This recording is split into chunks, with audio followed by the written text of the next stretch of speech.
और इस बीच बड़ी खबर आपको दे रहे हैं, जहां आज देश में 10 ट्रेड यूनियंस की हड़ताल है। इस हड़ताल में कई सेक्टर के लोग शामिल होंगे। मजदूर और किसान विरोधी नीतियों को लेकर यह हल्ला बोल है 10 ट्रेड यूनियंस का। सरकार की मजदूर और किसान विरोधी नीतियों को लेकर यह हड़ताल आज 10 ट्रेड यूनियंस इसमें शामिल होंगी, जिसमें कई सेक्टर्स के लोग भी शिरकत करेंगे।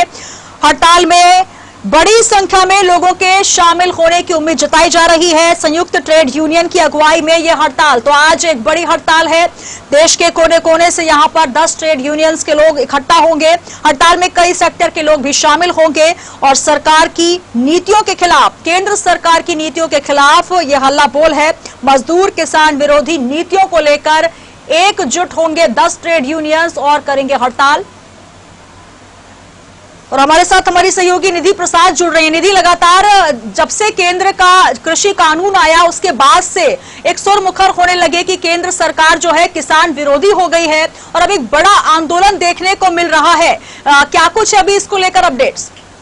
जी बिल्कुल, अगर बात की जाए तो हाल ही में इसका ऐलान किया गया था कि 26 तारीख को यानी कि आज के दिन कुल देश भर के सभी जो है 10 ट्रेड यूनियन, प्रदेश के पूरे 10 ट्रेड यूनियन और उसके साथ ही जो बैंक यूनियन संघ है, इनके द्वारा एक बड़ा आंदोलन जो है वो किया जाएगा, जिसमें मजदूर किसान सारे लोग शामिल होंगे। केंद्र की जो कृषि कानून है जिसे पारित किया गया है और इसके विरोध में ही ये जो देशव्यापी प्रदर्शन है वो आज देखने को मिलेगा, जिसमें अगर हम बात करें तो एक अलग से पत्रकार वार्ता लेके ट्रेड यूनियन द्वारा ये जानकारी दी गई थी कि जिस तरह से केंद्र सरकार द्वारा ये कृषि कानून बनाया गया है, इसे हम किसान विरोधी कानून मानते हैं, क्योंकि किसी भी तरह से किसानों को इस कानून का कोई फायदा नहीं है और इसे लेकर 26 तारीख को एक बड़ा और देशव्यापी प्रदर्शन जो है वो हम करेंगे। इसके साथ ही अगर हम बात करें तो जहां बैंक यूनियन और 10 ट्रेड यूनियन इसमें शामिल रहेंगे, इनकी जो है एक अध्यक्षता में ये जो पूरा प्रदर्शन है वो होगा। इसके साथ ही कांग्रेस ने भी इसका समर्थन देने का फैसला किया है। जिला कांग्रेस भी इसे अपना पूरा समर्थन देगा। कांग्रेस संचार विभाग अध्यक्ष शैलेश नितिन त्रिवेदी ने इसकी जानकारी जो है वो साझा की थी। तो मुख्य तौर पर जो केंद्र सरकार का कृषि कानून है उसको अब किसान जो है वो भी नकारते नजर आ रहे हैं। उन्हें भी ऐसा लग रहा है कि ये जो कानून है उन्हें किसी भी तरह का कोई फायदा नहीं देगा। हालांकि अगर बात करें तो छत्तीसगढ़ सरकार ने इसके लिए एक अपना नया कानून बनाया है, लेकिन ये कानून भी अब तक पारित नहीं किया गया है, क्योंकि राज्यपाल का हस्ताक्षर होना अभी बाकी है और उस हस्ताक्षर के पश्चात ही ये कानून पारित किया जाएगा, जिसे लेकर भी कई कुछ कयास और जो है आरोप प्रत्यारोप का दौर हमें देखने को मिल रहा है कि राज्य सरकार ने आखिरकार अब तक उस कानून को पारित किए जाने के लिए हस्ताक्षर क्यों नहीं किया। इसके अलावा अगर हम बात करें तो मुख्यमंत्री भूपेश बघेल ने भी इसकी पूरी जानकारी हम तक साझा की थी कि जल्द ही राज्यपाल भी इस पर हस्ताक्षर कर देगी और छत्तीसगढ़ में जो नया कृषि कानून बनाया गया है राज्य सरकार द्वारा वो लागू हो जाएगा। तो हाल फिलहाल आज ये बड़ा प्रदर्शन होने जा रहा है। किसान, मजदूर और ट्रेड यूनियन, 10 ट्रेड यूनियन के संघ, बैंक यूनियन, सारे लोग इसमें शामिल होंगे। बैंक यूनियन के आधे सदस्य जो है उन्होंने बाहर से ही इसका समर्थन देने का फैसला किया है। अगर वो अपने काम पर है तो वो इसके जरिए ही अपना समर्थन देंगे। और इसके अलावा कोरोना काल चल रहा है तो सोशल डिस्टेंसिंग, फिजिकल डिस्टेंसिंग का पूरा ध्यान रखा जाएगा, ये ऐलान भी किया गया है, क्योंकि फिलहाल कोरोना की दूसरी लहर अब शुरू हो गई है तो सतर्कता भी काफी जरूरी है। जी बिल्कुल निधि, बड़ी संख्या में इसमें जो लोग हैं वो शामिल हो रहे हैं। 10 ट्रेड यूनियंस एक साथ इसमें इकट्ठा हो रहे हैं। कहीं ना कहीं जिस प्रकार से केंद्र सरकार ये दावे कर रही थी कि ये किसान हितैषी है, कृषक हितैषी ये बिल है, लेकिन कहीं ना कहीं जो गैर भाजपा शासित राज्य हैं वहां पर इसका शुरुआती दौर से ही विरोध देखने को मिल रहा है। लगातार जो किसान संघ हैं, जो यूनियंस हैं, वो इसको लेकर हड़ताल का पहले ही मन बना चुके हैं। कहीं ना कहीं एक बड़ी चुनौती के तौर पर देखा जा रहा है, क्योंकि राज्य सरकारें जो कह रही है कि हम अलग से कानून लेकर आएंगे। छत्तीसगढ़ में कानून लाया भी गया, लेकिन कहीं ना कहीं वो पेंडिंग पड़ा हुआ है, अभी तक सिग्नेचर जो है वो नहीं हो पाए हैं। तो कुल मिलाकर एक बड़ी चुनौती अब केंद्र सरकार के सामने देखने को मिल रही है। एक तरफ किसानों के हित में काम करने का दावा और दूसरी तरफ ये बड़ी चुनौती।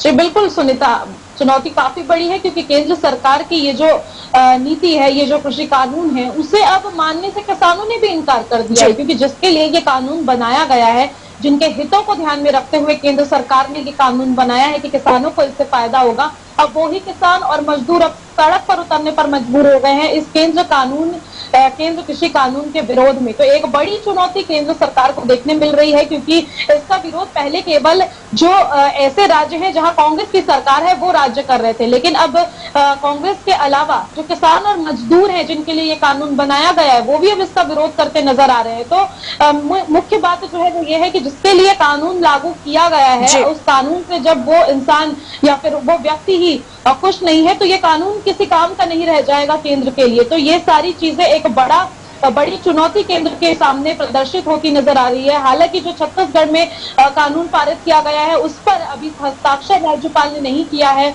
उसे लागू किया जाना अभी बाकी है। लेकिन देखने वाली बात होगी कि इस विरोध के पश्चात किस तरह से इस प्रदर्शन के बाद केंद्र पर इसका असर पड़ता है। क्या इस कानून को लेकर वापस से कोई फैसला लिया जाता है या केंद्र कानून वापस से इसी कानून को लागू करेगी, तो देखने वाली बात होगी ये सारी। बिल्कुल, तो कहीं ना कहीं एक बड़ी चुनौती के साथ ये भी एक बड़ी बात निधि यहाँ पर समझ में आ रही है कि अगर आप कानून जिसके लिए ला रहे हैं, जो आप बात कर रही थी बिल्कुल साफ तौर पर स्पष्ट है कि जिसके लिए आप कानून ला रहे हैं, जिनके हित के लिए ला रहे हैं, अगर आप उनको स्पष्ट नहीं कर पाते हैं कि आपके लिए जो बिंदुवार बनाया गया है कानून में उसका मतलब क्या है, तो कहीं ना कहीं ये भी एक असफलता के तौर पर देखा जाएगा।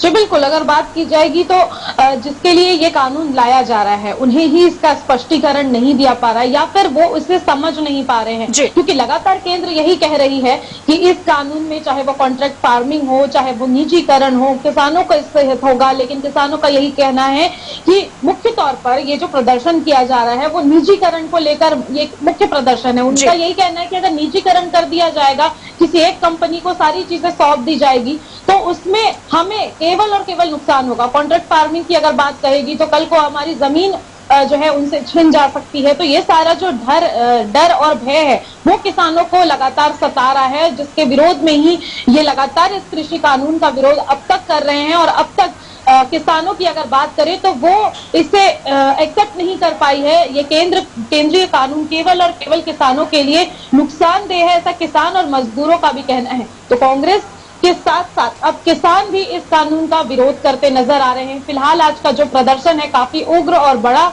प्रदर्शन है। इस प्रदर्शन के पश्चात किस तरह की स्थिति बनती है ये फिलहाल देखने वाली बात होगी। जिस समय बिल्कुल, तो जगह जगह से तस्वीरें आने भी शुरू हो चुकी हैं इस प्रदर्शन को लेकर। 10 ट्रेड यूनियंस एक साथ मिलकर यह हड़ताल कर रहे हैं और कई संख्या में लोग, भारी संख्या में तादाद में लोग यहाँ पर एकत्रित हो रहे हैं। बड़ी चुनौती सरकार के लिए। बहुत शुक्रिया हमारे साथ जुड़ने के लिए। तस्वीरें आप देख लें, जहां पर हम आपको दिखा रहे हैं कई जगहों से तस्वीरें प्राप्त हो रही हैं जहां पर 10 ट्रेड यूनियंस के तमाम लोग स्ट्राइक करने पहुंच चुके हैं और अब शासन प्रशासन के लिए भी एक चुनौती के तौर पर यह देखा जा रहा है। हालांकि केंद्रीय कृषि कानून बिल, ये कहा गया था कि किसानों के लिए हितकर है, किसानों को देखकर उनकी चिंता के लिए, उनके भले के लिए बनाया गया है, लेकिन कहीं ना कहीं जो कानून है वो वही किसान नहीं समझ पा रहे हैं। ये भी एक बड़ी चिंता सरकार के सामने, क्योंकि आज कृषि कानून को लेकर हरियाणा, पंजाब के किसान भी दिल्ली में बड़ा प्रदर्शन कर रहे हैं, छत्तीसगढ़ में भी वही स्थितियां हैं। तो कुल मिलाकर एक बड़ी चुनौती सरकार के सामने, कैसे निपटा जाएगा आखिर ये जो भय, आशंका और चिंता किसानों और मजदूरों को घेर रही है।